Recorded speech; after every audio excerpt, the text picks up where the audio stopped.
అనగనగా ఒక చిన్న అందమైన పల్లెటూరు గ్రామం ఉంటుంది. ఆ పల్లెటూరు గ్రామంలో శేఖర్ అనే ఒక పేద వ్యక్తి ఉండేవాడు. శేఖర్ చాలా కష్టపడి పనిచేస్తూ ఉండేవాడు. కానీ శేఖర్కి ఎప్పుడూ మంచి జరగదు. శేఖర్కి 2 ఎకరాల పొలం ఉన్నది. కానీ అతని పంట ఏమీ సరిగ్గా పండదు. అరే ఏంటిది, నా పంట అసలు ఏమీ పండడం లేదు.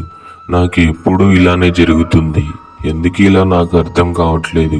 నా పంట అంతా నాశనం అయిపోయింది.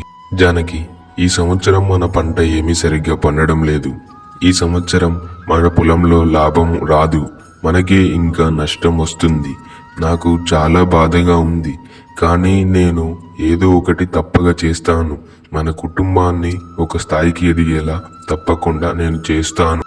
అలా శేఖర్ తన భార్యకి అలా చెప్పి మళ్ళీ తన పొలం చూసుకోవడానికి వెళ్తాడు.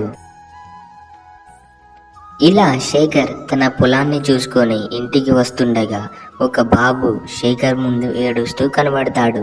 అరే బాబు, ఎందుకురా నువ్వు ఏడుస్తున్నావు? ఎందుకు నువ్వు ఇంత బాధపడుతున్నావు? ఏమైంది? ఏం జరిగింది?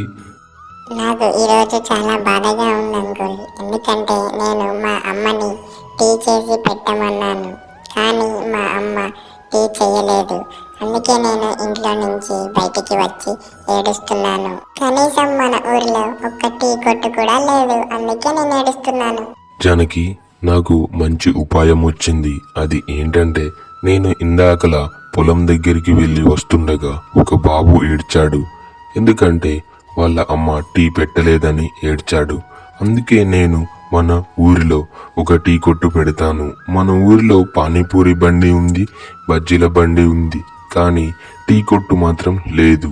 అందుకే నాకు ఈ ఆలోచనతో నేను రేపు టీ కొట్టుని పెడతాను. మన గ్రామం సెంటర్లో రేపు టీ కొట్టుని పెడతాను. ఇలా శేఖర్ ఆ బాబు ఏడవడంతో తనకి ఒక మంచి ఉపాయం వచ్చి శేఖర్ ఒక టీ కొట్టుని పెడతాడు. అక్కడ చాలా మంది శేఖర్ టీని కొనడానికి వస్తూ ఉండేవారు. ఎందుకంటే శేఖర్ చాలా మంచిగా టీని పెడతాడు. అక్కడికి పిల్లలు, పెద్దలు మరియు ఆడవాళ్ళు